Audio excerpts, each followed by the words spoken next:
Oh, yep, they need me and need less music. Need to do both things. There we go. Good morning. It is a Tuesday edition of Glenn Clark Radio. I'm Glenn. He's Griffin. Orioles and White Sox begin a 3-game set starting tonight after the Birds were off last night. Looking forward to getting down to the ballpark tonight, in fact. I'm going to head down there.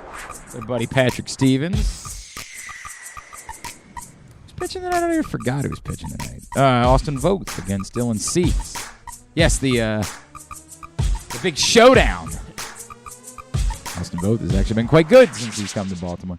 Bring that music down just a little bit more, if you don't mind, Griffin. Thank you, sir. Coming up on the program today, we will chat with White Sox slugger Gavin Sheets, of course, the pride of Gilman, son of Orioles legend Larry Sheets. We will catch up with Gavin. Good to have him back in town. He put on quite the show when he was back last summer for the first time. Also, later on in the program, we will catch up with Orioles play-by-play voice Geoff Arnold, get his thoughts. I know he looked like he was having a good time up in Williamsport on Sunday. Imagine probably been having a good time on the whole, being around the Orioles this season. We haven't caught up with him in a while, so we will do that today. And, of course, it's Tuesday. Every Tuesday at 11:40 a.m., Simply the Bets, brought to you by the FanDuel Sportsbook at Live Casino and Hotel Maryland. We'll get you ready for a week in betting. Can the Ravens do it again? Some idiots didn't think they could do it last week. Can they do it again? We'll talk to Aaron Oster from VSiN out in Vegas and our buddy Leon Twyman from the FanDuel Sportsbook at Live Casino and Hotel Maryland. All about that coming up on Simply the Bets every Tuesday morning at 11:40 a.m. And then Weekend at Bookies every other Thursday at 11:40 a.m. as well. So, the real story today is, of course, Gunnar Henderson watch. There was a rumor percolating on Twitter yesterday that Gunnar Henderson was not in Jacksonville, which, by the way, blessings be to the baseball team in Jacksonville, which I believe is the Jacksonville Jumbo Shrimp. That is a minor league baseball name. That is how the industry should work. Blessings be. But the rumor is that Gavin Sheets probably did not make the trip because I believe he's in Baltimore with the White Sox. The rumor is that Gunnar Henderson did not make the trip, which I guess there could be other reasons. Perhaps Gunnar Henderson had a scheduled vacation for this week. Perhaps he chose now to get a vasectomy or something like that. I don't know. I think we all know that the reason why Gunnar Henderson wouldn't be with the Norfolk Tides would not be because he was being sent back down to Aberdeen, but instead would be because he was on his way to Baltimore to join the Orioles. A lot of people have pointed out that apparently this was the week when you could call someone up and yet they could retain their rookie status going into next season. So it made a lot of sense for this to be the week for Gunnar Henderson. And Rock Kabatko of MASNsports.com referenced said rumor, didn't report anything. Did not say, hey, my sources are telling me or anything along those lines. All he did, as I pull up what it is that he said at MASNsports.com, all he did was say very simply, Taron Vavra returns to the Orioles after going on the paternity list. There's always room for another rookie or two. Gunnar Henderson is rumored to be joining the Orioles this week rather than staying with AAA Norfolk, which is in Jacksonville. Stay tuned. Now, considering Rock Kabatko, and I know he gets sensitive about this, but we're not going to fight about it today, considering he works for the team. I know he'd like to tell you he doesn't. He works for MASN. MASN's owned by the team. He works for the team. We can only do this so much, right? Like, I need you to know, I work for I work for Odyssey. I don't work for 105.7 The Fan, which is owned by Odyssey. I work for Odyssey. I can say I work for both because I do work for 105.7 The Fan, but my checks are paid by Odyssey, the company that owns the radio station 105.7 The Fan, which I work for. Because of that, I would be extraordinarily surprised if there wasn't truth to it. Rock Kabatko has to be careful about what he says, because if he was to be simply, if all he had was some Twitter rumor, and I don't even remember who the first guy was that was tweeting about this. It was like one of these, It might be a podcast or something. I'm sorry. I'm not trying to be disparaging towards it. I just don't remember who it was that I saw with this tweet yesterday. If that's all it was, Rock Kabako couldn't go with that. He would need to have heard it from someone else. Because he works for the team. So I think there is a reasonable assumption that can be made that Gunnar Henderson is joining the Orioles this week. Will it be tonight? I guess my thought would be, if it's going to be this week, why wouldn't it be tonight? But I don't know that. What will his role be? Presumably, Gunnar Henderson wouldn't be here to not play the majority of games. Presumably, if you wanted somebody to come up and not play, you go with somebody else that you don't care about quite as much. Gunnar Henderson. Hello. I don't know if that's the hiccups. I don't know what that is. If it is the hiccups, it's going to be a very awkward stretch of radio right now. This is going to be a very uncomfortable next couple of minutes. Gunnar Henderson presumably would only be here if he was going to play regularly. I'd say every day, but I think you understand what I mean. Like, does it need to be every wake me up, love. Wake me up, love. Come on, every day. All right, boy. That's my 17-year-old boy in love with Dave Matthews Band that just came out in me. If it could mean 5 out of every 7, right? It could mean regularly.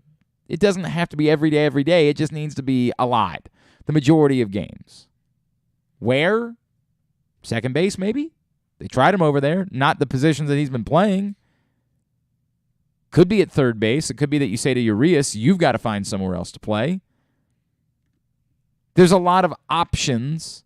I don't think it'll be at short, but I've said before, if they were hell-bent this entire time on Gunnar Henderson being a shortstop, and they believe he is a high-quality Major League shortstop, perhaps they say, well, we're sticking with that, and Mateo can be the one that finds somewhere else to play. I don't know. My gut would tell me third base. And that they will use some combination of Vavra and Urias at second base and Odor moving forward, and that will be the left side of your infield for the most part, Henderson and Mateo, if Gunnar Henderson really is coming up this week, which we think he is. That's my gut. But I don't know that. I don't have any inside information about that. That's just an educated guess. Do you think they would be holding off for tonight specifically because Dylan Cease is pitching and they wouldn't want to throw him against a Cy Young candidate? Man, you're going to have to face good pitchers. Yeah. Like, I mean, you can't just protect him. It does. Again, he doesn't have to play tonight. It could very well be that he comes up and they just like the matchups with somebody else better, so they go with somebody else. But you're going to have to face good pitchers. They're making the decision that they're making. We talked to the Xavier Scruggs about this yesterday, and he's not alone. There's a lot of people who share the opinion that this wasn't necessary. That this might be too much when coupled with the burden of expectation. My answer back is I still think they should do it. The expectation thing to me falls at the feet of the fan base and the analysts and those people. If you think that Gunnar Henderson is here to save the Orioles and to carry them into a postseason appearance, I think you need to get a hold of yourself. Go see a priest. Go see anyone, a shaman, whoever. Get a hold of yourself. I think it was always likely that Gunnar Henderson was going to get to the major leagues at some point this season. But my expectations for Gunnar Henderson are minimal in the moment. It's totally possible that Gunnar Henderson comes up, lights the world on fire. I think it's more likely that Gunnar Henderson comes up, shows you a couple things, you see the talent is there, he plays plays solid defense wherever it is that he's playing, and the bat isn't electric for the final 6 weeks of the season, 5 weeks of the season. It's a bat that has its moments. He comes up with a couple of big hits. You're excited about Gunnar Henderson. You believe that he has the potential to be very good next year. But my expectation can't be that Gunnar Henderson is coming up to be the bat that makes the difference for this Orioles lineup, because that's unfair and unreasonable. He's 21 years old, making his Major League debut. Again, lots of guys have made their Major League debuts and have just been awesome from the start. Far more have struggled. Far more have taken a while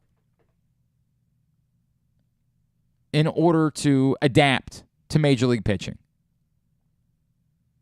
And so my gut is that it might take Gunnar Henderson a little while to find consistency as a Major League hitter. Not, again, to be able to get a hit, not to be able to get a home run, something like that. He could do a lot of those things, but to find consistency as a Major League hitter, my gut tells me that it might take Gunnar Henderson a minute or two in order to get there.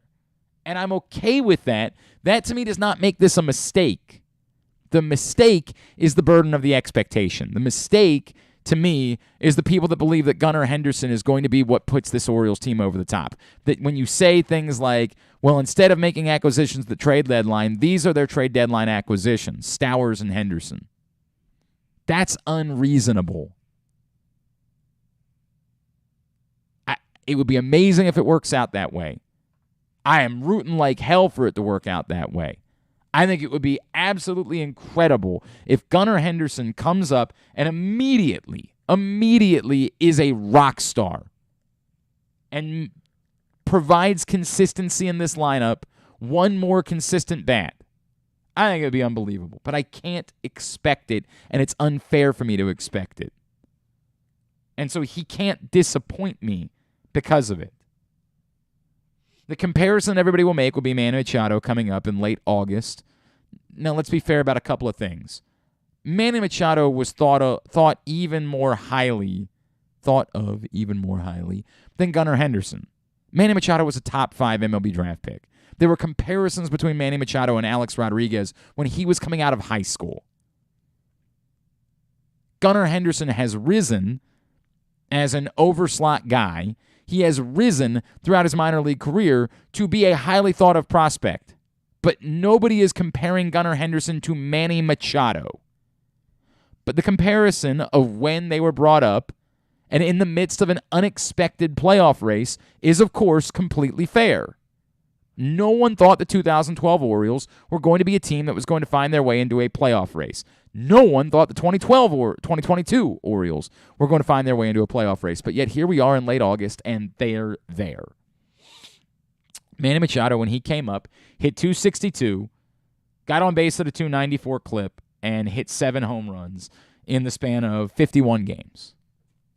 If Gunnar Henderson can do something like that, this is a wild success, and those aren't even all that impressive numbers. If he could replicate that, which again includes only getting on base at a .294 clip, I'm taking it. And of course, you know the reason why. Because the guys that he's replacing, the Rougned Odors of the world, they're not producing like that. If Gunnar Henderson could do that and get Rougned Odor out of the lineup, he might not be a superstar, but he'd be a better offensive option. We'll find out. To be determined. I'm apprehensive not about the decision. I think the decision is correct. Again, provided it's the one that's made. And I am working under the guise of if Rock Kabako says something, he ain't making it up. I think the decision is the correct one. I think it's right to get Gunnar Henderson up here. Not just because you're in a playoff race, because even if you weren't, I think you were going to want to get Gunnar Henderson up here at the end of this season, let him get his feet wet, and then go headfirst into 2023. I think you're making the right decision. I think you should give Gunnar Henderson a position and say that's your position. What I don't think they should do, and what I've been confused by, is having Gunnar Henderson play a little bit of first base or playing a little bit of second base. Give him a position.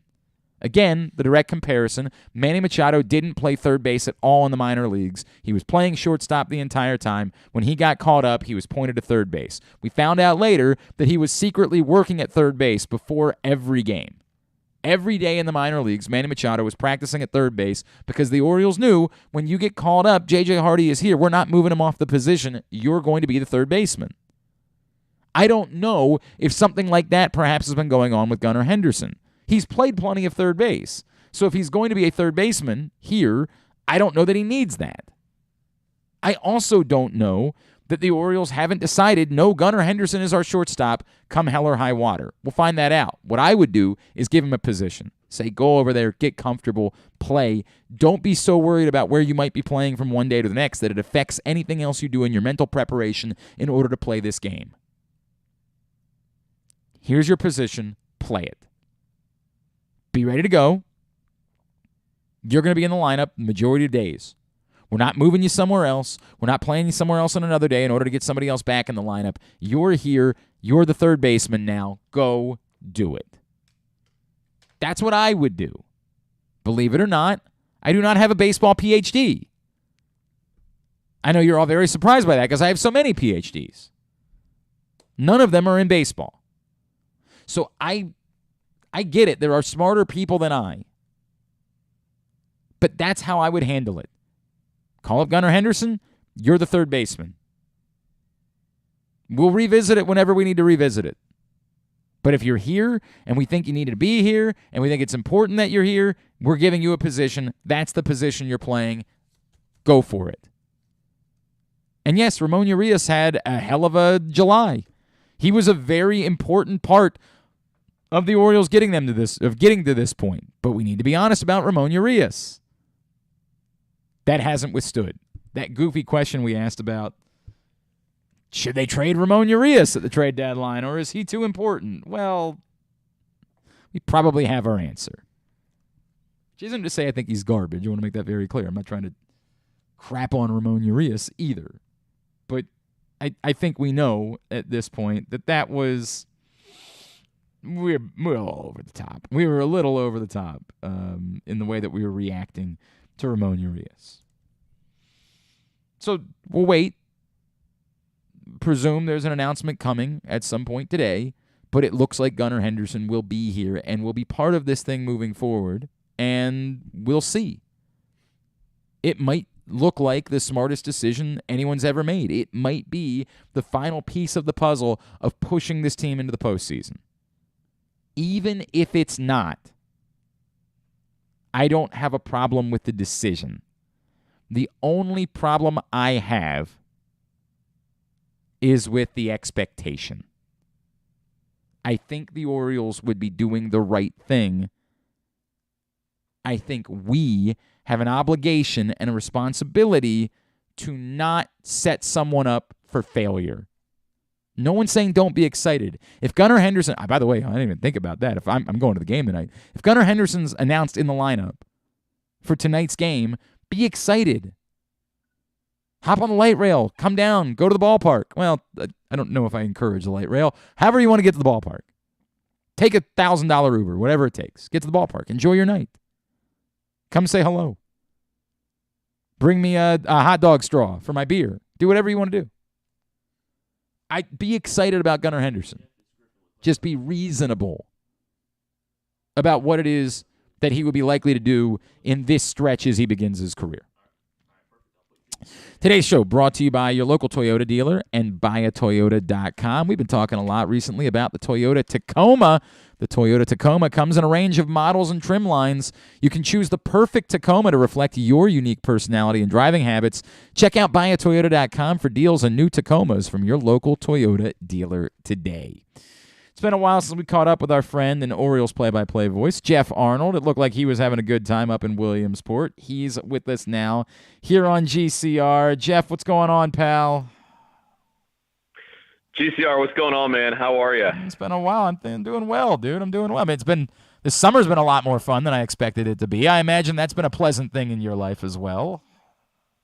Oh, without a doubt. I mean, the way that this team has played, and you check in today, and you're in the hunt for a wild card spot, and it's August 23rd, and I mean, you got a lot of meaningful baseball coming up, and you played a lot of great games. You just took a weekend series against the Red Sox, and so you love to see it. And I think this team is in a really good spot going forward, and obviously a lot of big games coming up, and obviously a long way to go, but. The Orioles are right in the thick of things, and everybody's getting pretty excited. I've been asking a lot of people I've talked to in the last couple of weeks. I'm going to give you the same question. Dissect this. How did this happen? Like, if you had to explain, because there's still a lot of unexplainable. You still look at this rotation and say, I still don't understand this. You still realize the offense on a whole is still in the bottom half of the league as far as being, one of the kind of mid offenses in all of baseball. How did this happen that we're sitting here at this point, Jeff? Well, Glenn, a great bullpen is a powerful thing, and it can help you out and help you keep games close. And I think that that's been a large part of this team's success this year. And everybody's had huge years. And Felix Bautista now stepping into the closer role. I mean, we knew that this guy had a lot of talent coming up from AAA, but did we know he was going to do this? You weren't sure. Did we know that CNL Perez, who had problems with walks his entire career, was going to hone in and figure it out this year? No, we didn't. But you knew that if those two guys were able to command their stuff, then they had the potential to be two very good relief pitchers for you. But I think a lot of this comes down to the bullpen, and I think a lot of it comes down to the defense. And, defensively, Cedric Mullins had another great year in the outfield.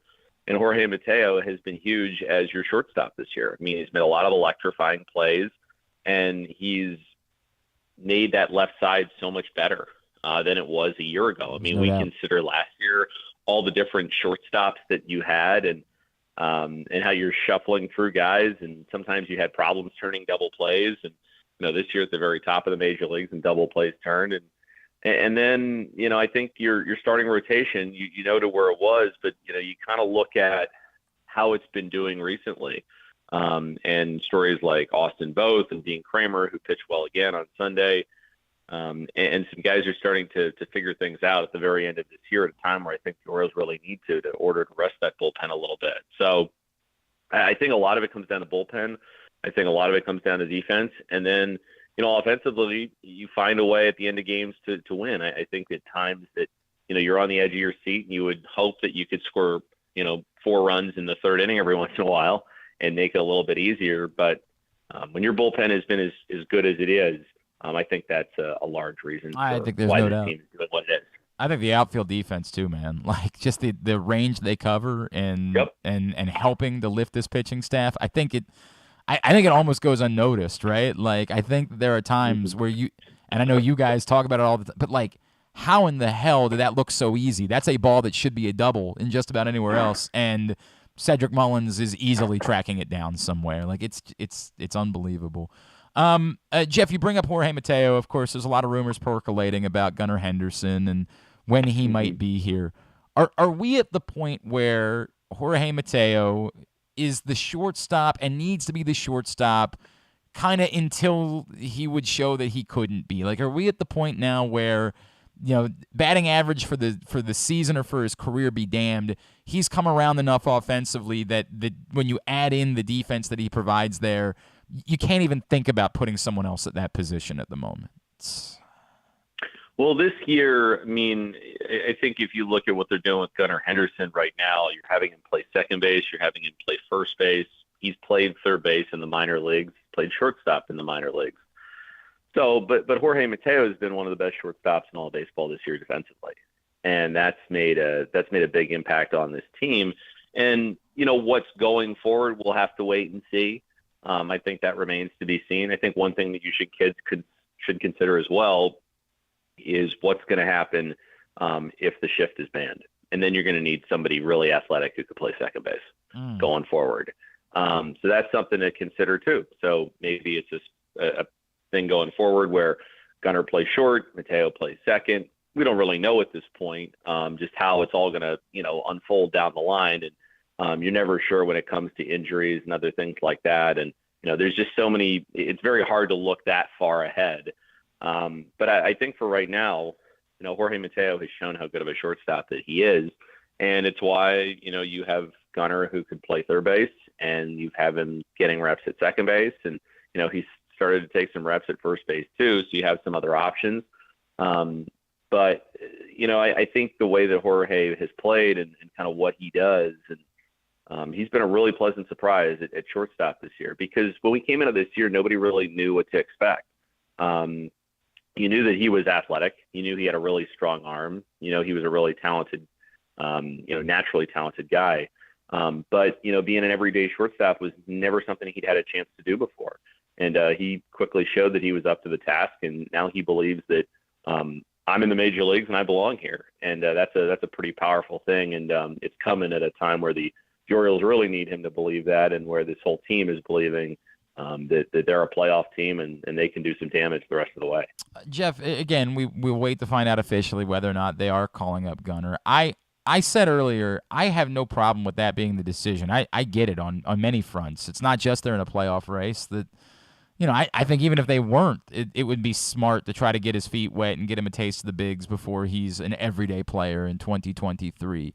What I worry about is the burden of expectation, right? What I worry about is that there are people that truly believe that Gunnar Henderson comes up and he's supposed to be some sort of savior or a puzzle. This is now the superstar and the guy that carries you, and I think that's a bit unfair, given this is somebody making their major league debut, presumably, and they're 21 years old.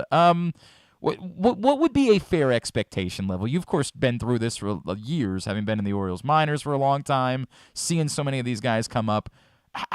What's a fair level of expectation for even a top type of prospect to come up in these circumstances? Well, remember, Glenn, if you're a top prospect and you feel like you have to be Superman, you're probably not going to be Superman. You're going to put too much pressure on yourself, and that's something that it's pretty hard to do.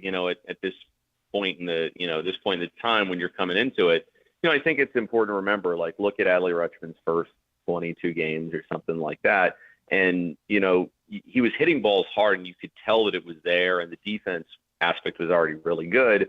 But then, after that, he started to, hit his stride, and now you look at what he's doing. For Gunnar, I think a key expectation is he comes in and is a steady player for you and produces, and, you don't really know what to expect. But I think that the hope is he would come up and he would give you a little bit of a lift defensively, a little bit of a lift offensively. You realize that it's not always going to be perfect, that mistakes are going to get made. I mean, we just saw D.L. Hall make his major league debut, and it was a little bit up and down. So I think that you understand the talent that they have, and you realize that this person is going to be a big part of your future going forward. But this is pennant chase baseball. This is playoff race baseball. And it's at a time where the Orioles really need, somebody who can come up and who can do a good job, who can take good at bats, who can find a way to produce, who can do the little things, like even just like, hitting well with 2 strikes, finding a way to move runners over, and just being a productive player. And that's, like, I think one of the things that's made Taran Vavra a really good add to this team. How he hits with 2 strikes, how he's got good plate discipline, how, he's been steady defensively. To do something similar to that, I mean, that's been a great add, and I think Gunnar would definitely be able to do that. And I think that the expectations for him are sky high going forward. But coming in, I think you just expect this guy, to be a steady player for you. And you realize that there's going to be some times where, he's going to strike out. He's going to have his struggles, like everybody who comes up here is going to. But they have a lot of confidence in what he can do. And if you look at, the massive jump that he's made this year in terms of increased walks and lower strikeouts and some of the other things, and, where he is in the prospect rankings, the Orioles certainly feel like, if they bring him up, they think he's going to be able to contribute. And, but I think that I always say with prospects, like, you just have to temper your expectations at the very start. And, you just realize if you try to do too much, it usually doesn't work out well. And if you just, kind of take it easy at the very beginning and, just focus on putting good at bats together, making the routine plays, things like that, then I think he'll be fine, and I think he's only going to get better as he's up here more and more. He's Orioles play-by-play voice Geoff Arnold. He's with us here on Glenn Clark Radio. Geoff, obviously being a part of a playoff race is fun, and there have been a lot of really special moments during the season. I know you were working the Trey Mancini game, for example, and on Mo Gabba Day, and that one was really special. But this thing on Sunday night, dude, I was drunk on it. Like, I couldn't get enough of the content of it. I regret, in hindsight, not going out of my way to try to go up and be a part of the thing. I kept trying to get – I was checking everybody's feeds throughout the day. It was so incredible. What was it like for you to experience this thing? How special was it being a part of this event? Well, it's probably the most special thing that I've done in broadcasting, to be honest with you. I had been up to Williamsport before a long time ago, but I had never seen the Little League Classic before, and I never actually gotten to see any of the Little League World Series games being played, and to take in the atmosphere and to go up on the hill and slide down the hill. And Brett Hollander whooped my butt, but that's kind of beyond the point. Yeah, I mean, well, hang on. However, as a man, I appreciate you admitting it and not trying to rewrite history. Mm-hmm. No, I mean, Glenn, as we know, the video doesn't lie. So it's true, right? That kind of speaks can't for make itself, it go away, right? I hear you. But I mean, I think it was an experience where the second you got off the plane, and there were a couple of teams there to meet the Orioles, and they're doing pin exchanges and saying hello and getting to know everybody. And Austin Hayes is talking to the guys from the Tennessee team, and he's trying to figure out, hey, who's going to pitch for you guys tomorrow? And he gets the coach to spill the beans on who's going to be the pitcher for the next day when they play their game. The fun that the Orioles players had. And they kind of became kids again, and you kind of got back to, this is what baseball at its most kind of raw stage is, and just like, it's going out there and hanging with your buddies, and it's playing games, and it's running around, and it's enjoying yourself. I think for all of us, and I remember I was thinking back to my time in the Little League as I was there, about what it was all about, and how I was pitching on all-star teams, and I had bad eyesight, so I was wearing the rec specs, and they would always get fogged up when we'd play games in the summertime because it was so hot. And it's so, I had memories come back, and I know if I was feeling that way, I'm sure everyone else on the team was too, and everyone was recalling what it was like growing up and playing Little League baseball, and Austin Hayes, was kind of reminiscing about some of that stuff, and I was talking to him about it on Sunday, and then you get that game, which is played at historic Bowman Field, which is one of the oldest baseball fields and affiliated baseball in the country, and they just do such a great job with the event. It was a great field, and all these little leaguers are coming out to the game, and former President Bush is there, and you got the commissioner there, and it's just. And on top of that, it was a meaningful game. Like, that's the other thing, is that the Orioles and the Red Sox are both fighting for playoff spots, and it's a rubber match of a 3-game series. And so, and it had a really exciting finish at the very end when Jorge Mateo has the bases clearing double. So it's one of the coolest things I've ever been a part of. I love the entire day. I had so much fun when we went over to the Little League complex in South Williamsport, and to be able to check it out and see the kids have so much fun and going up to the players and doing autographs, and everybody was so nice and welcoming. It's just one of those days that you never forget. And if you're a major league team, it's one of those events that, I can't imagine anybody who wouldn't want to be a part of that, because it's events like that are as cool as it gets. And I think it's what makes Major League Baseball pretty special, from the Little League Classic to going to doing the Field of Dreams game in Dyersville, Iowa, which they've done over the last 2 years. I mean, that's the good stuff. That's what baseball at its best is all about. Geoff, I've been talking a lot about what it does to break up the monotony of a 162-game season, and like, if it's monotonous for us sometimes as fans, even when a team's good, there can still be monotony, right? Like, well, I don't need to tune in tonight. There's literally going to be another game tomorrow night. Like that just happens. I can only imagine what it does for the players, and I've talked to a few of them about it. I don't know. I have this weird feeling. You referenced some of the other ones. they tried to do the thing in Omaha a couple years ago around the College World Series, and I know they've done some military themes. I know this sounds crazy, but I truly believe it's possible they could find a way to do 15 themed games during the course of the year so that every team was guaranteed to participate in one, just to help break up the monotony of what is, and it can be a burden of playing 162 games during the course of a season. I know it's a small thing, but I feel like it could be helpful during the course of a baseball season.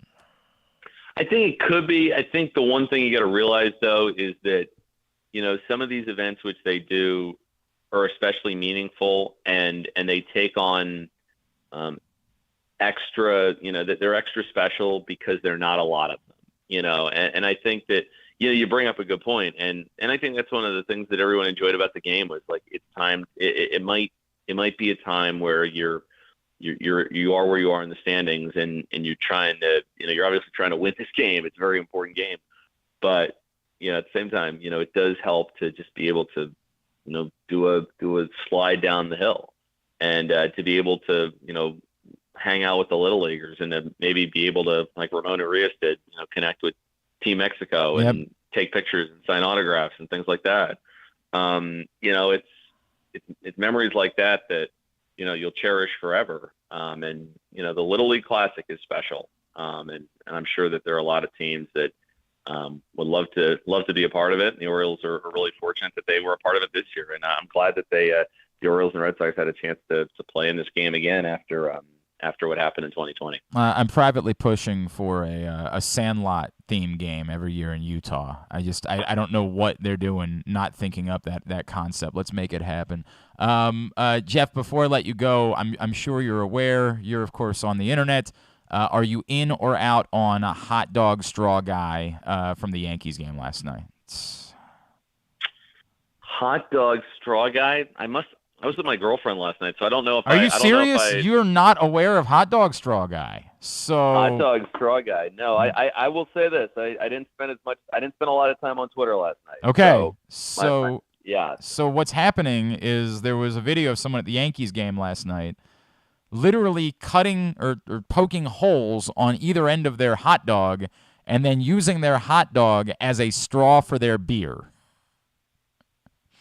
And it has captured the entire world. Hang on. You know what? I just found this. Yes. I just found this. I'm looking at this right now. Mm-hmm. The guy's an innovator. We have to start there. Whether or not it's a good thing, we need to recognize he's an innovator. We've never seen anything like this before. Well, the only thing that I would say that kind of reminds me of this a little bit, has got to be George Costanza eating a candy bar with a knife and fork. Has been referenced. Yes. That's kind of the only thing that I'm thinking of as I'm watching this. But this is just, this is a little much. You think this is psychopathic behavior? He's dunking. What is he doing? Oh my God, he's dunking the thing in his beer. Oh my God, this is... All right, so you think he should be on the no-fly list? I don't know. Yeah, well. He, at the very least, you're kind of wondering when someone's going to go up to him, what are you doing? I know. Okay. This behavior is a little bizarre. I'm not here to tell you that I think it's how I want to do things moving forward, but I am here to tell you I think I need to try it before I judge it. Right? Like, I think I need to know: is there a chance this guy's actually a genius? Is there any chance? Maybe he is onto something. Right? Like, if I tried it, would I walk away and say, you know what? This is not as insane as I thought it was. It's possible that it will. I can't condemn the man until I've tried doing it myself. And by the way, Griffin, we need to coordinate doing that at some point on the show this week. You're in charge of that. I need to know before I make judgment. At Geoff on the Air is how you follow him. You on radio this week? I do radio today, tomorrow, Thursday, and then I do television Friday, Saturday, Sunday. Of course, the first time we'll see Trey Mancini. Not back in Baltimore yet, but we'll see Trey Mancini this weekend, obviously, down in Houston. Geoff, always appreciate you, brother. Thank you for taking the time. I love what you're doing, man. Keep it up. We'll talk again real soon, all right? All right, GCR. You be well. Thanks, dude. Geoff Arnold checking in with us here on GCR. I'm not going to do it. I'm not going to be the guy that condemns hot dog straw guy. You're not going to get me to say that he's a psychopath and he needs to be put on the no-fly list until I know. I need to know. My gut is, at best, it's utterly unnecessary. But I need to know that because I've never considered it. So I need you to coordinate this, Griffin. Yeah, I need you to figure out. You want to do it tomorrow? Let's do it tomorrow morning. I would like for us to invite someone in to do it with us. Well, I would like to do it. What's Drew doing? I don't know. Talk to him. Figure that out. Find out if he'd like to come in. See if he's aware. Because I want it to be someone who's aware of it, that thinks that it's something we should do. And then I want you to coordinate. I'll Venmo you for whatever you need to do. You need to get I want them to be like real hot dogs. Go to our neighborhood Royal Farms. Maybe pick up a hot dog, right? Like, I want you to coordinate all of that. And then we try the hot dog guy. I just think that we should have somebody in studio with us I'd love if it was Arditi, but I think his job wouldn't allow that to happen. I need somebody, somebody with some personality. Somebody would have fun. You know, I promised Tim Barbalace that I'd let him come in one day. Now that he's Tim's now part, he's one of the hosts. Do all of them. Just have. I don't know. That's too much. 7 Way people too much. Way too much. Just one. I want to have someone come in with us to try the hot dog straw, and I would like to do it tomorrow because this thing dies pretty quickly. Right? This goes away. The internet has forgotten about it pretty quickly. So I think tomorrow would be a good day to do it. Let's figure out who might be able to come in, who we could coordinate with, and let's do the hot dog straw tomorrow, and then we can make our own decisions at that point. All right? All right. Okay. You on this? Yeah, I'm on it. I'm trusting you. Okay. Here's the other thing I hate about this. I don't want it to ruin the hot dog for me because I do love a damn hot dog. Who doesn't love a good hot dog? Somebody, I don't remember what it was. Somebody, we roasted a pig at my house on Saturday. Before the pig was prepared, because the pig takes a while. We put it on at 7 a.m., but it's a whole ass pig. It was a 112-pound pig. It can't be ready within a couple of minutes. So the pig's not normally ready until, 2, 3 o'clock, somewhere in that range. So people start getting to my house around noon, and a few years ago I said, hey, bring something tasty, bring some brats, bring something to throw on the grill. And I swear to God, someone walked up to me and was like, did you make this hot dog? This is a damn good hot dog. I was like, it's a hot dog. What are you complimenting me about a hot dog? What a weird bit. We'll say you made it from scratch. Yeah, correct. Take full credit for it. I pulled out the innards. A weird, strange thing to say to somebody. Man, what a great hot dog this is. I guess it's a hot dog. I want to know. I do want to know. So we're gonna work on that. We'll do that tomorrow. All right. That's the plan. Today's show is also brought to you by the new print issue of Press Box, which is available right now for free at your neighborhood Royal Farms, the hundreds of locations around town where you find Press Box. You can read it all at PressBoxOnline.com. Mark Andrews is on the cover. I just don't know if everybody puts out hot dogs at 9:30 in the morning. I mean, we could bring some cold ones, I guess, and just microwave that's the thing. them, I don't want it to be half-assed. All right? Like that. I am worried about the level of ass involved with this. All right? I want more ass. I mean, I love a good microwave hot dog. And we need specifically plastic cups like the one that we don't I don't want to do a fake bit here. I gotcha. All right? I want a real hot dog. I want a plastic. I'm assuming it's a light beer. I'm assuming it's probably like a Miller Lite, right? Yeah, that's what I was thinking. What do they sell at a ballpark? They sell Miller Lite, Bud Light. I'd like to get the bottom of it. I'd like to get the bottom. Like, I'd like to find out if this guy just happened to be drinking like an Amstel Light or something like that. That's what I want to know, and I want us to replicate it as much as possible before we pass judgment. All right? Like a loose cannon or something. This involves you doing a little research. This involves you stopping by the Royal Farms and saying, like, hey, do you guys have hot dogs available tomorrow morning at 9:30?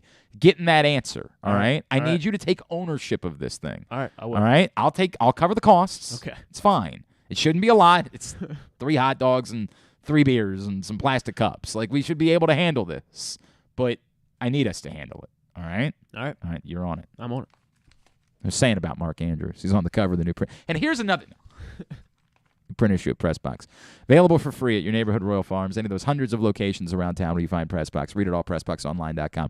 Great story from Bo Smolka about a player who truly has become a star in this league, in Mark Andrews. And the surprisingly unlikely path that he took. I just don't know that everybody, I think people know some of the details of Mark Andrews' story. I'm not sure that they're aware of all of the details of Mark Andrews' story. Great job by Bo Smolka in this new print issue. All right, still to come this morning, Gavin Sheets is going to join us from the Chicago White Sox as we get ready for a series with the Orioles starting tonight. I got a couple of other things that I wanted to get into. I did want to cover it. Hot dog straw guy was important to me. Also, and I need to say Gunnar this. Henderson, hot dog straw The guy. two biggest stories of the day by far. There's no debate about that. I need to say this. If you're a grown man, if you're my age, not Griffin's age. No offense, Griffin. It's not that you're not a grown man. It's just that you're still you're in between. You're very much in between, like I remember I was your age. I promise you, if you're my age and you use the term glizzy, seek help. I get it. It's that the kids, let them have it. It's not for us. I'm not making fun of them. They may do whatever they like. It's their term. It ain't for us. We can acknowledge our age, and we can say hot dog like a normal person. Normal's unfair because it means that I'm saying the kids, but it's an age-appropriate thing. I like it. It's glizzy straw guy now. That's for you. Yeah. He can be a glizzy straw guy.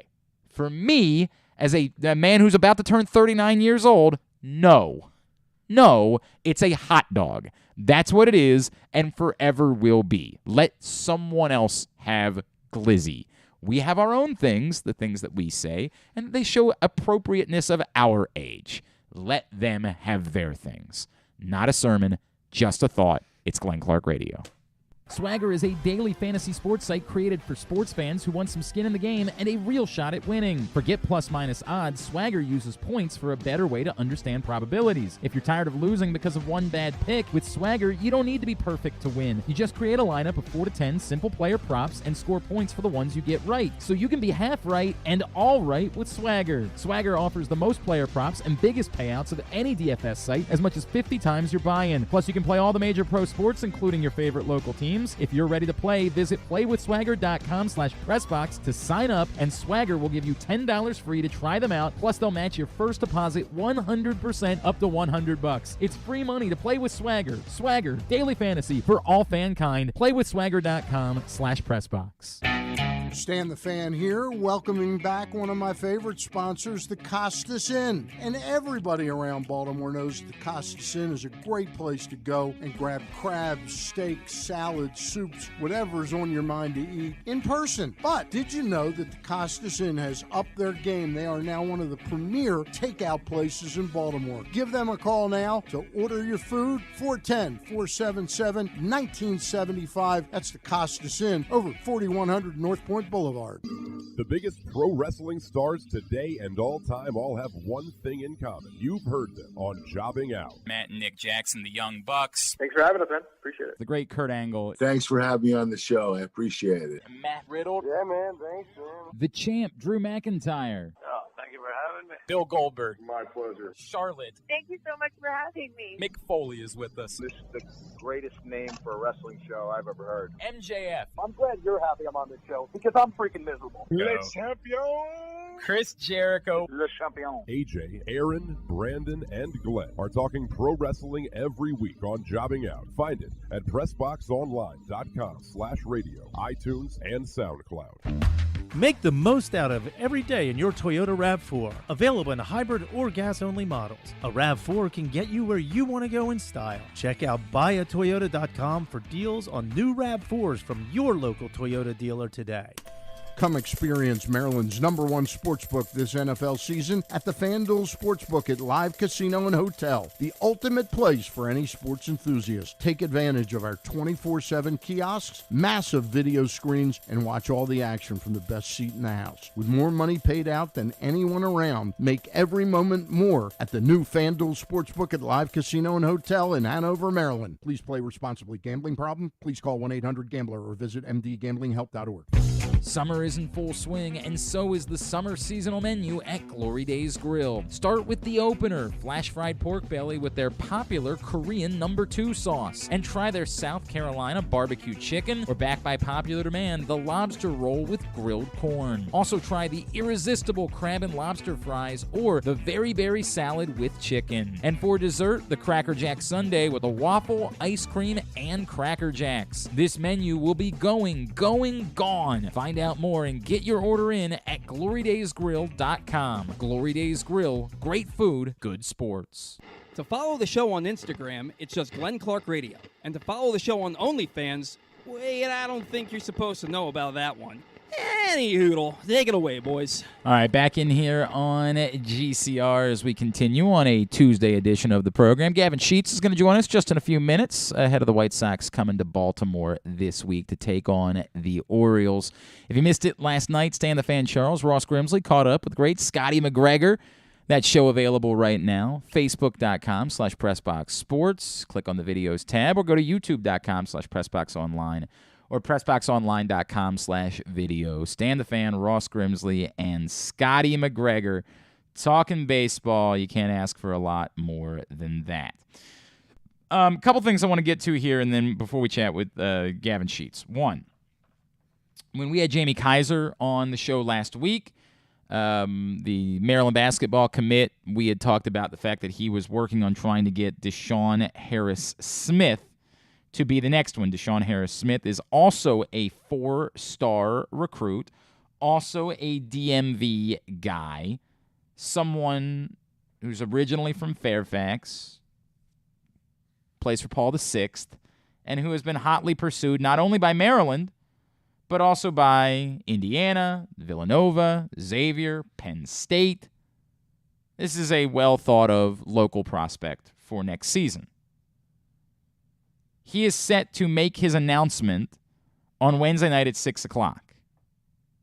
He's going to do something in partnership with, I believe, 24/7 Sports. Inside MD Sports is part of that program. So he's going to do it with them. He's going to make his announcement. And everyone in the basketball recruiting world is now of the belief that he is going to end up at Maryland.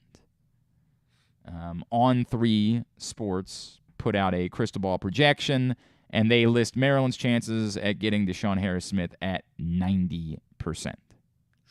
Now, I want to say a couple things, right? Deshaun Harris-Smith is, at the moment, not considered like McDonald's All-American type of talent, but is a well-thought-of recruit. And the bigger statement is, of course, the statement that Kevin Willard would be making in his first cycle by nailing down 3 important local prospects in John Lamoth, Jamie Kaiser, and Deshaun Harris-Smith. Does that guarantee something moving forward? Not at all. Does it mean that even if you get talented players that he's going to be able to win with them? No, of course not. There was this misnomer for years that, people would say, boy, I wish we had Mark Turgeon's recruiting with Gary Williams' coaching, which always confused me because Mark Turgeon was not a better recruiter than Gary Williams was. He just appeared to be more interested in it than Gary Williams was. Mark Turgeon landed Diamond Stone and Jalen Smith, and he got a couple of really, really significant recruits, but it's not as if he was regularly bringing in loaded classes.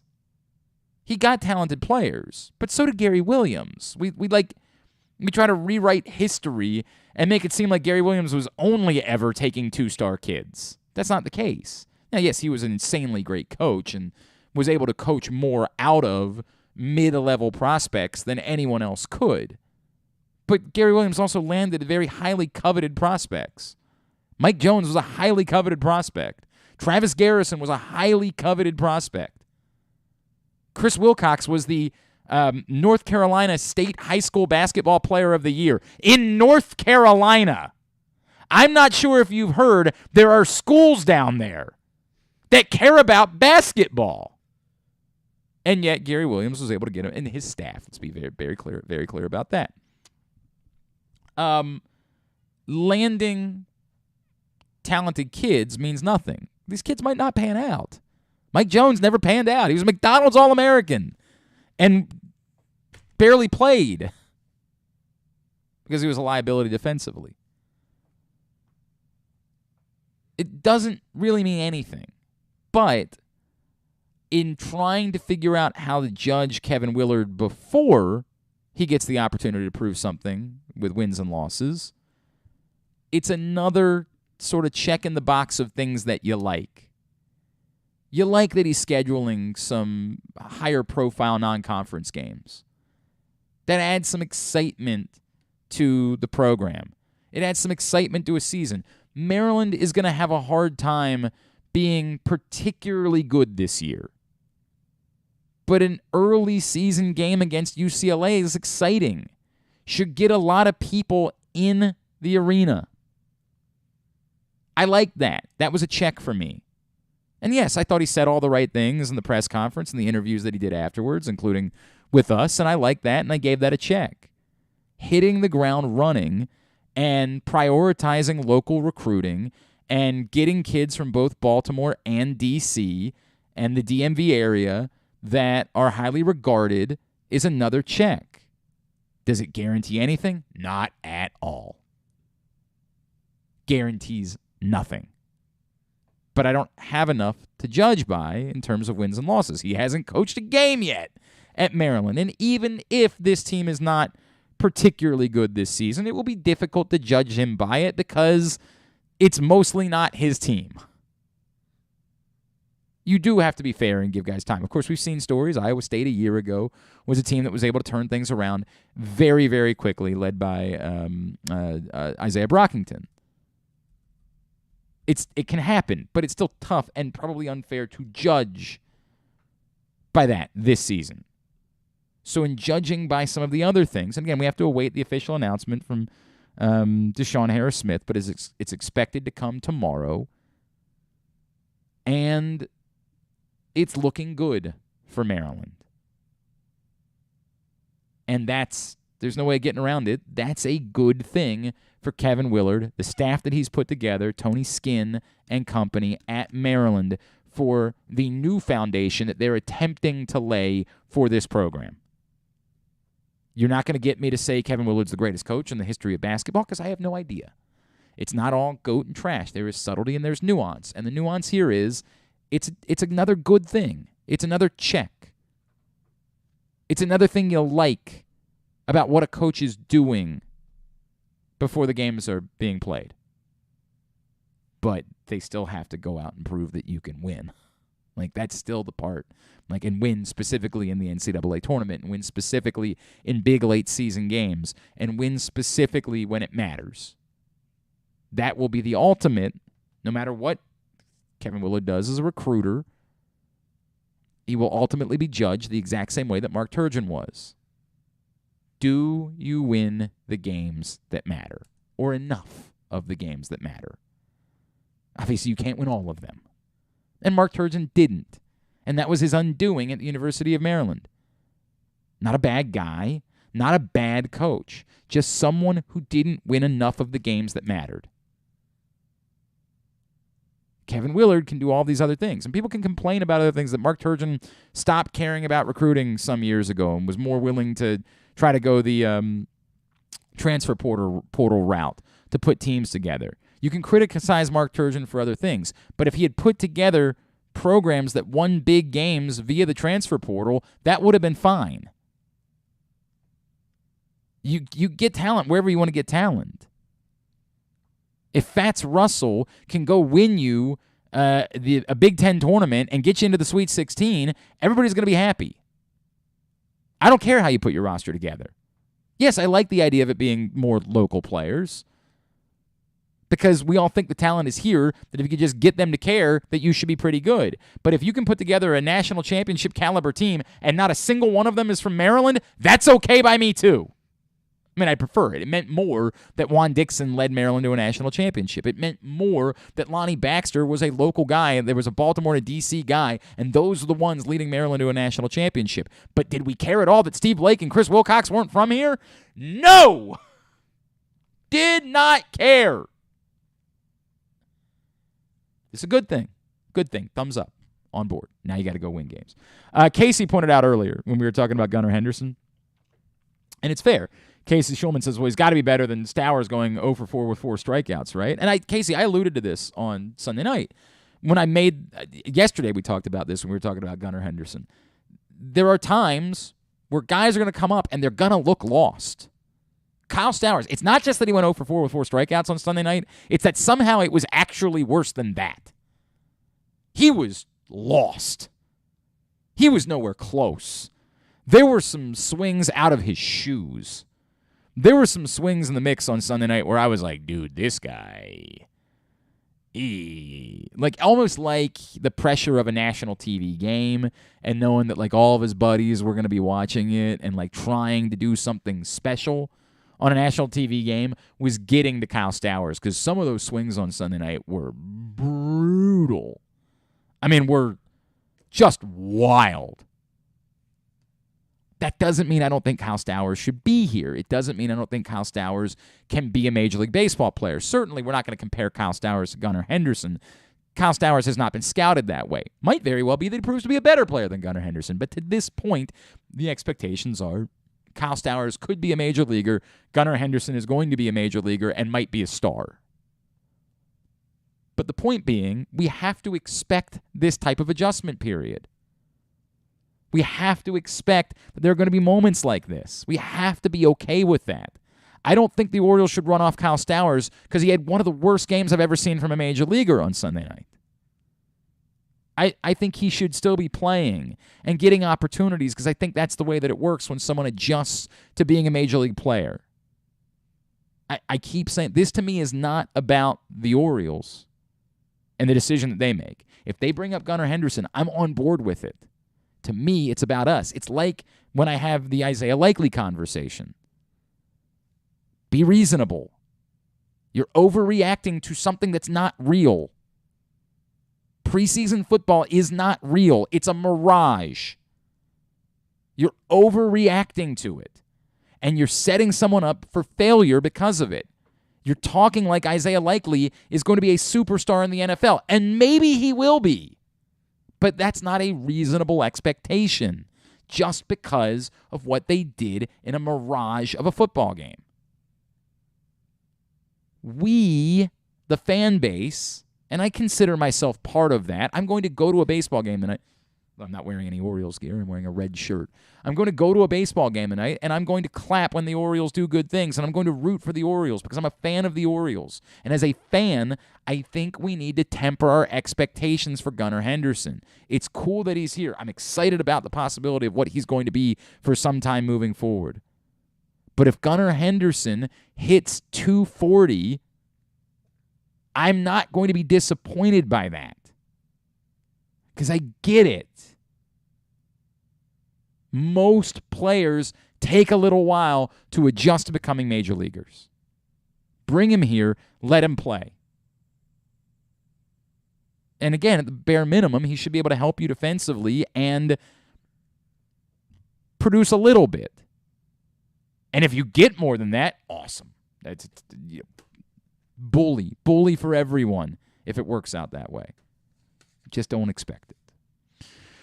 All right, today's show brought to you by the FanDuel Sportsbook at Live Casino and Hotel Maryland, where you should be.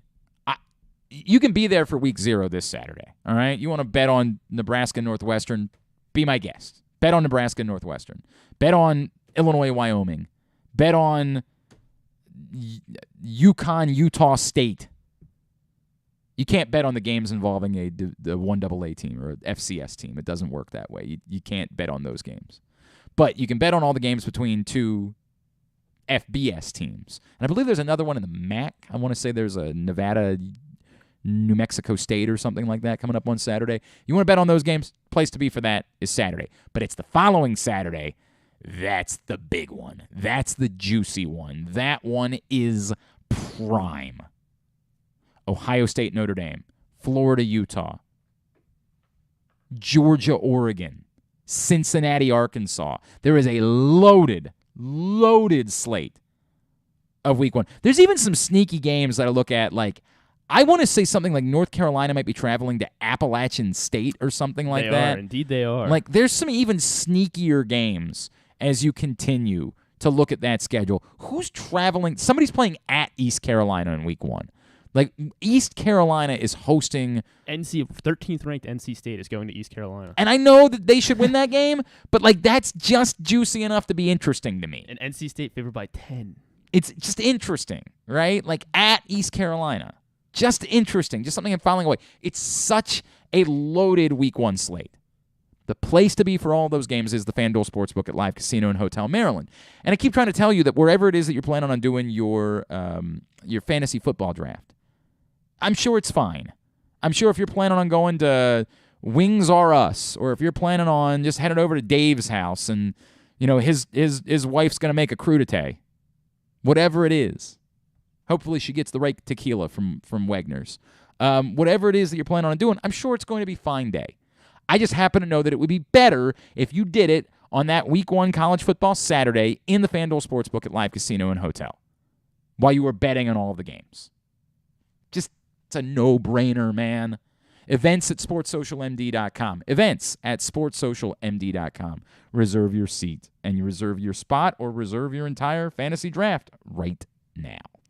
We had to do this a little bit earlier on today because of his schedule being back home, getting ready for a big series this week, but an opportunity to catch up with Pride of Gilman, Maryland's own, Baltimore's own, Gavin Sheets from the Chicago White Sox right now here on GCR.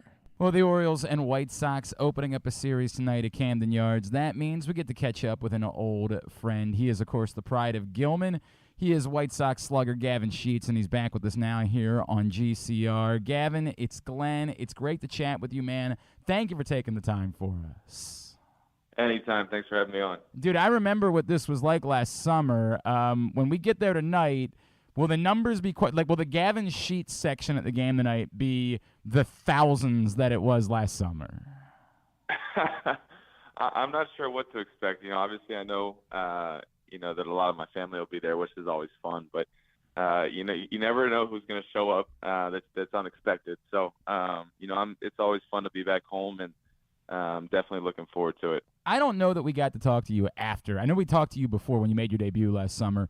What was it uniquely like for you being back in Baltimore, experiencing that? I know wherever you're playing Major League Baseball. That's amazing. But Sure. What was that specifically like for you?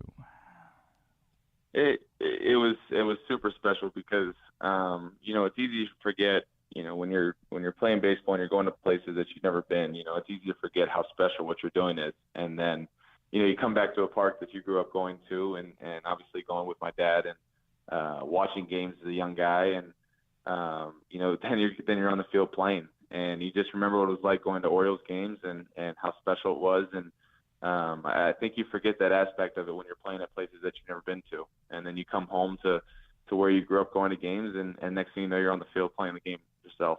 I mean, it gave me goosebumps. Obviously, it didn't hurt that you produced for everybody that was in attendance. So I think that made it even more special. Of course, we didn't love that quite as much, but so it is. So it is. That's the way that it goes. That is to it. Gavin, best things that you've learned now being over a year into this, right? Best things that you've learned about, what it takes to do this, the ups, the downs. Obviously, you've been through a lot of that. Like, how are you different than when you first got up to the big leagues at this point? Yeah, just more experience. But as you said, the ups and downs of baseball. It's a real thing. It's a marathon. 162 games. We're the only sport that does it, and you have to be able to respond to it. You have to be able to, go for 0 for 4 one night and come back the next day and have the ability to go 4 for 4. It's a hard sport, and you have to be able to adjust. And obviously, the longer I've played now, the more the scouting report gets bigger, and it's a game of constant adjustments. And if you don't adjust, you're going to get crushed here. And so it's kind of the fun part of it, and trying to learn more and more about it. The Orioles and the White Sox playing 3 starting tonight. Gavin Sheets with us on GCR. Gavin, was there somebody, obviously, you referenced your father, and I know he gave you so much advice, but once you got here, Was there anything that stood out to you that somebody told you that said, hey, look, be aware of this. Like, you've always been a rock star everywhere you've been. This is going to be a little bit different. Like, was there anybody that said something to you once you got there that stood out the most to you?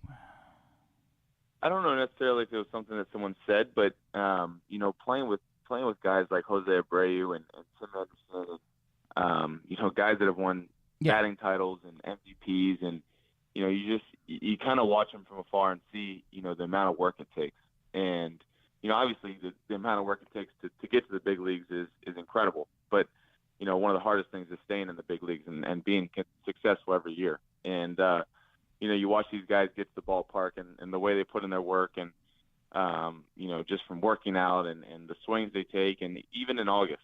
And, that's the special things that you see that, really doesn't even need to be said, because you're watching these guys with MVPs, being the first one in the field and the last one to leave. So, it's stuff like that's really cool to see.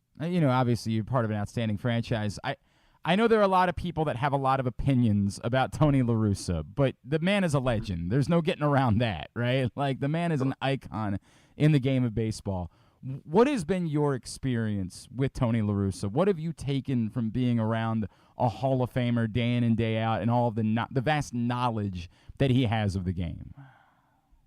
Yeah, it's been great playing for him. He's old school, but he's seen it all. And he's been, as a young guy, he's been great with me.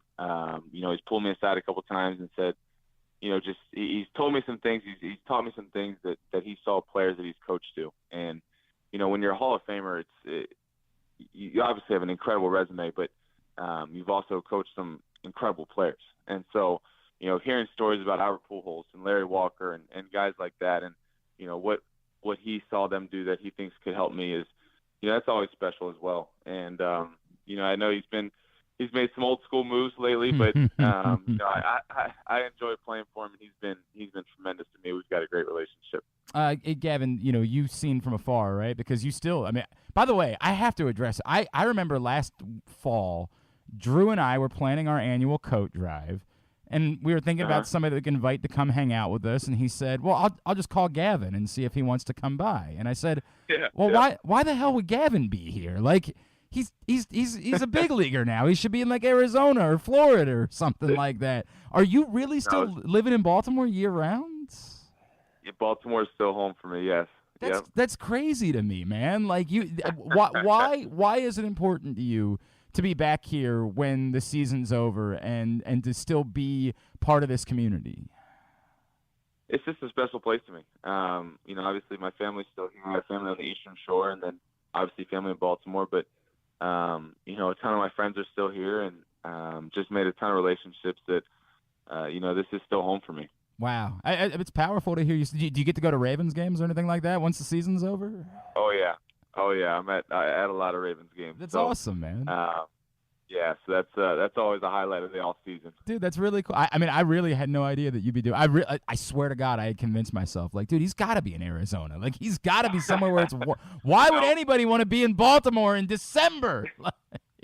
Sometimes in December and January I regret it, but I can always make a quick trip to Florida or Arizona if I need to. Sure. I get it. That being said, you've seen from afar, because you are still a Baltimorean. You know what the Orioles have been through. You know how bleak and how dark it's been for a little while. The team that you're going to see tonight, how surprised are you? Maybe did you see this coming? Did you know? Obviously, you know these players better than most people do because you've gone up against them. Did you have any clue that this was coming for the Orioles at the beginning of the season? We played them in June or July, I believe, and they came to town and they took 2 of 3 from us, or 3 or 4, one of the two.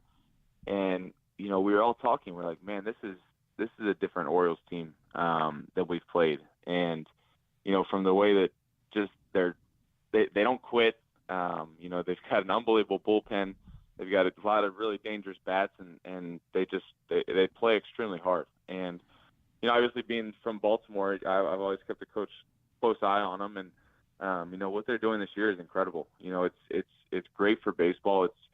It's great for Baltimore, obviously, but baseball in general, with a franchise like the Orioles being back and being competitive, it's exciting to see. And we're expecting a great series this week because, we know what we're up against. And, it's two teams competing for the playoffs and trying to get in the playoff race.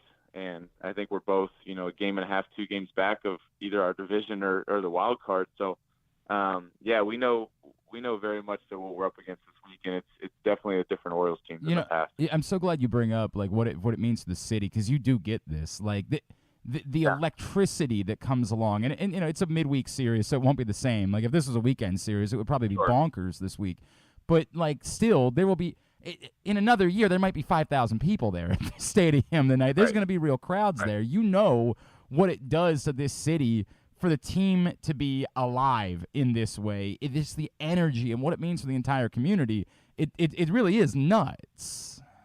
It really is. I mean, I was here when I was in high school in 13 and then 14 when they were hosting playoff series. And, until our playoff series in Chicago last year, I'd never heard a louder crowd. And, it's an awesome sports city. And, that it's a fan base that's been craving for the Orioles to be back in the race like this. And, obviously being from Baltimore, it's a lot of fun to see because, I know what it means to the city to have a team that's competing again and putting a winning product on the field.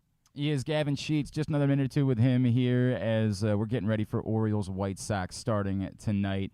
Gavin, remind me. So when the Field of Dreams game happened last year, were you on the roster or you had been sent back down? I had just been sent back down. All right, unfortunately. So you still? I mean, have you gotten over that yet? Like, or are you still? But like, because it's just it's the greatest thing I've ever seen in my life. It is, and this year was great as well. But last year's, that can't be replicated. The way it ended, and just the energy there was incredible. Purely mad. So I bring that up because the Orioles just played in the Little League Classic this past week, and I couldn't get enough of the content, dude. Like the guy sliding down the hill with the kids and, asking for autographs from the kids. Like it was just unbelievable. And I kept thinking about the idea of like what it does to break up the monotony of a 162-game season. And I'm imagining there could be a way to do like 15 of these a year so that every team in baseball gets to participate in one. Like how nice is it? I get it. You guys are playing a game and, you're grateful for the opportunity. But the idea of getting to play in some sort of themed game or something that's just a little bit different, what might that do for everybody if there really were 15 of these a season to break up the monotony of a 162-game season? Yeah, I'm all for it. As you said, it just kind of breaks things up. It gives you a new flair to the game. And, I thought yesterday was awesome. I saw, Cora going down and Rutschman going down with all the kids. Right. And that's what it's all about. It kind of puts things back in perspective. You're in August. You've played, 120 games at this point, 110 games. And, you go and do something like that, and it puts it all back in perspective. You see the little leaguers, and, some of those guys were on those teams. And, it kind of goes full circle for you when you remember those days, and then all of a sudden you remember now, wow, I'm playing in the big leagues. So I think it puts things in perspective, and, it breaks it up a little bit. It gives a little more excitement, something new. And, I'm all for it. I think, the Field of Dreams and the Little League Classic are great ideas, and I think there's more that they can build off of that. I know they tried the Omaha game one year during the College World Series, which I thought was a cool idea, and they used to do some military-themed games like at Fort Bragg. Like I feel like that you could keep thinking this out, and maybe 15's ambitious, but still, like I feel like there's the opportunity to do more and more of this, and it demands. I have to watch every single one of them. Like I have to watch this game. It's just so cool to look at. Sure, absolutely, I agree. Gavin Sheets, let's remind everybody where folks back here can be following you. Twitter, Instagram, anywhere like that. Twitter at CleanSheets24, and then Instagram at GSheets24. What's the one thing while you're home this week? What's the one thing you got to do? You got to get a meal somewhere, or you got to go. Like, what's the one thing when you get a trip back to Baltimore that you have to accomplish while you're here? Oh, that's easy. I got to get some crab. Some crabs, either crab cakes or crabs. I mean, that's a no doubter. Is the preference to sit around at home and crack crabs, or is the preference to go somewhere? I'll probably try to go somewhere. Okay. But I'm either one. Do you take teammates with you and like do you have to go through the whole thing? We have to teach them. Like, can they look at you like, really? What are we doing? I do. Some guys are experts with it. Some guys need a lot of help. So, but it's always fun, and I think we're doing a breakfast this morning where my dad's taking a couple of us out. So That's awesome, man. It's always a good time. It's always good to be home. That's awesome. Gavin Sheets, so happy for you and all the success you've had, man. Thank you as always for taking the time for us, dude. Look forward to seeing you at a Ravens game. I'll be down there tonight, but I'll look forward to seeing you at a Ravens game back at the end of the season. All right. Thank you for doing this. Awesome. Perfect. Thank you. Anytime. It's Gavin Sheets, of course, as the White Sox and Orioles get their series underway tonight in Baltimore. Appreciate him taking the time for us. Very happy for him. He is an outstanding dude and someone who's had a really nice start to his major league career. Today's show also brought to you by Swagger. Of course, Swagger we love for multiple reasons. One is because you still can't bet on your phone or your computer in the state of Maryland. And that's stupid, and it shouldn't be that way, but that's the way that it is. Can't do anything about it. So what do? Well, instead, you play with Swagger. And you feel like you're betting because you're putting together parlays by using player props. The difference being, the second reason why we love Swagger is because unlike a parlay bet, traditionally, you don't have to win every leg of this ticket on Swagger. You just have to get enough points. So you need to go 4 of 5 or 4 of 6 or maybe 7 of 10.